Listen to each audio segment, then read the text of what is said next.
ہم جو ہے درآمد زیادہ کرتے ہیں، برآمد کم کرتے ہیں.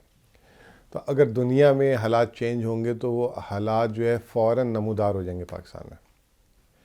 کیونکہ اگر آپ برآمد زیادہ کریں گے اور درآمد کم کریں گے تو پاکستان کے حالات پاکستان میں نمودار ہوں گے. لیکن اگر آپ درآمد زیادہ کریں گے اور برآمد کم کریں گے تو جو دنیا میں ہوگا وہ فوری طور پہ اس کے اثرات یہاں نظر آ جائیں گے. کرونا کے بعد جب دنیا کھلنا شروع ہوئی تو دنیا میں جو ہے جسے کہتے ہیں کہ کاروبار کا نظام، اس کی چین ٹوٹ چکی ہوئی تھی الگ الگ سپلائی حصوں چین سے. بالکل افیکٹ ہوئی. اب میں آپ کو چھوٹی سی مثال دیتا ہوں کہ اگر ہم آپ کے دفتر سے ابھی جو ہے ایئرپورٹ جائیں، پورے راستے میں صرف ایک چھوٹی سی جگہ پہ 100 یا 50 لوگ جو ہیں کھڑے ہو کے دھرنا دے رہے ہوں یا وہ کر رہے ہوں تو پورے شہر کی ٹریفک جام ہو جائے گی. درست. حالانکہ جہاں سے آپ نکلے ہیں وہاں تو دھرنا بھی نہیں تھا، وہ ٹریفک کے اثرات وہاں تک پہنچ جائیں گے. تو یہ کرونا کے بعد پوری دنیا کی جو ہے سپلائی چین ٹوٹی. اب وہ سپلائی چین کو جوڑنے میں جوڑتے جوڑتے کئی مہینے لگ جائیں گے. اب اس کی وجہ سے ٹوٹی سپلائی چین جو ہے مصر میں حالات جو ہے یہاں تک آ گئے اس کے، کیونکہ وہ چیز جو وہاں پیدا ہوتی تھی وہ پوری دنیا میں جاتی تھی، وہ مہنگی ہوئی. ٹھیک ہے نا. تو اس لیے آپ مال بردار جہاز ایک کلاسک اگزامپل ہے. جو جہاز چائنا سے پاکستان $1,000 میں آتا تھا سامان لے کر، وہ $5,000 ریٹ ہو گیا اس کا.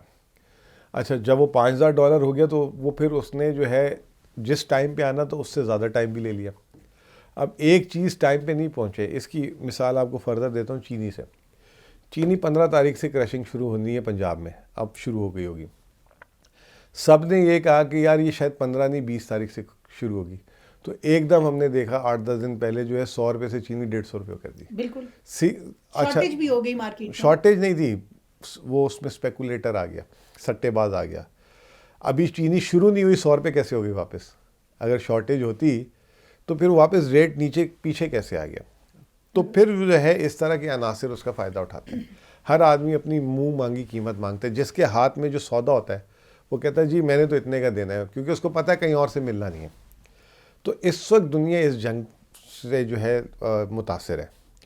چاہے وہ امریکہ ہو، امریکہ میں جو ہے 30 سال کا ریکارڈ ٹوٹ گیا 1990 کے بعد. بھارت کا میں نے ابھی آپ کو بتایا 12 سال کا ریکارڈ ٹوٹ گیا، 20 سال کا ریکارڈ ٹوٹ گیا. چائنا 1996 کے بعد سب سے زیادہ پروڈیوسر پرائس انفلیشن. جرمنی کا 50 سال کا ریکارڈ ٹوٹ گیا. ہمارا تو 10 سال کا بھی نہیں ٹوٹا، لیکن ہمیں اس کی تپش بہت زیادہ محسوس ہو رہی تھی. اس کی وجہ یہ تھی کہ کرونا تھا.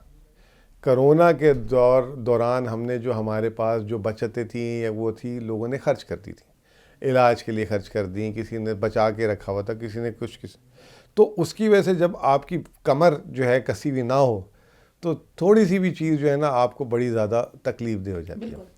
تو وہ جو ہے ہمیں اس کی تپش زیادہ محسوس ہوئی. اب اس کی وجہ سے دیکھیں کچھ چیزیں حکومت کے بس میں، کچھ چیزیں حکومت کے بس میں نہیں ہے. تیل کی مثال لے لیں. تیل ہمارا 85% باہر سے آتا ہے، کھانے کا تیل بھی، پیٹرول والا بھی.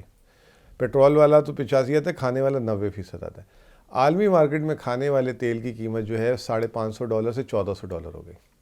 اب جو یہاں 150 پونے 200 روپے کلو گھی تیل ملتا تھا وہ جو ہے 350 پونے 400 پہ چلا گیا. اب لوگ جو ہیں حکومت کی طرف دیکھ رہے ہیں کہ شاید حکومت نے مہنگائی کر دیا، وہ عالمی مارکیٹ میں مہنگا ہوا. اچھا یہ کہاں سے آتا ہے؟ یہ آتا ہے ملیشیا سے. ملیشیا میں کرونا جو ہے پہلے شروع میں نہیں آیا، آخر میں اب جب پوری دنیا سے نکل گیا تو وہاں پہنچ گیا. وہ انہوں نے سب بند کیا ہوا ابھی بھی اور ساری چیزیں. تو جیسے میں نے آپ کو کہا کہ ایک چھوٹا سا راستہ بھی بند کر دو پوری دنیا میں مسئلہ آ جاتا ہے. ہم گلوبل ولیج میں رہتے ہیں. ٹھیک ہے نا. گلوبل ولیج میں کیا، اسلام آباد کے ولیج میں بھی ایسا ہی ہے. اگر آپ کہیں انتظام کریں تھوڑی سی جگہ، ٹھیک ہے نا. تو اس طرح ہو گیا. اسی طرح سے جو ہے پیٹرول ہے. پیٹرول جو ہے سال پہلے $40 کا تھا، وہ $85 پہ آ گیا. اب وہ $85 پہ آ گیا. حکومت کے پاس ایک راستہ تھا پیٹرول میں، لکیلی کہہ لیں کہ ہم جو ہے بہت زیادہ ٹیکس جمع کرتے تھے.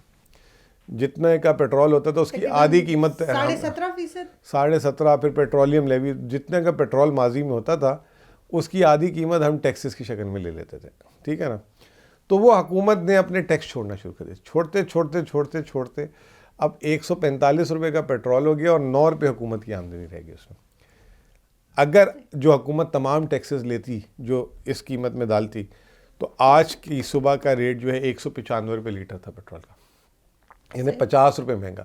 تو سمجھ لیں آپ کہ حکومت نے اپنے $50 لیٹر اس وقت جو میں اور آپ اپنی گاڑی میں جو پیٹرول ڈال رہے ہیں اس میں حکومت نے 50 روپے کا آپ کو ریلیف دیا ہوا ہے، درست. ٹھیک ہے نا. تو یہ چیز جو ہے اب حکومت زیادہ سے زیادہ یہ کر سکتی تھی.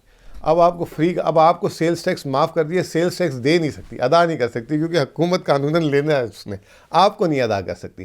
تو اب بس ہم یہاں تک پہنچ گئے. اب دعا یہ کریں کہ انٹرنیشنلی یہ جو معاملات ہیں، جو میں نے آپ کو کہا سپلائی چین ٹوٹی ہے جگہ جگہ سے، یہ جڑنا شروع ہو جائے، کیونکہ یہ اب عالمی مسئلہ ہو گیا. جیسے کرونا ایک عالمی مسئلہ تھا نا، یہ ایک عالمی مسئلہ ہو گیا، اور یہ عالمی معیشت اس کو حل کریں گی، ورنہ دنیا جو ہے ایک ڈیزاسٹر کی طرف چلی جائے گی.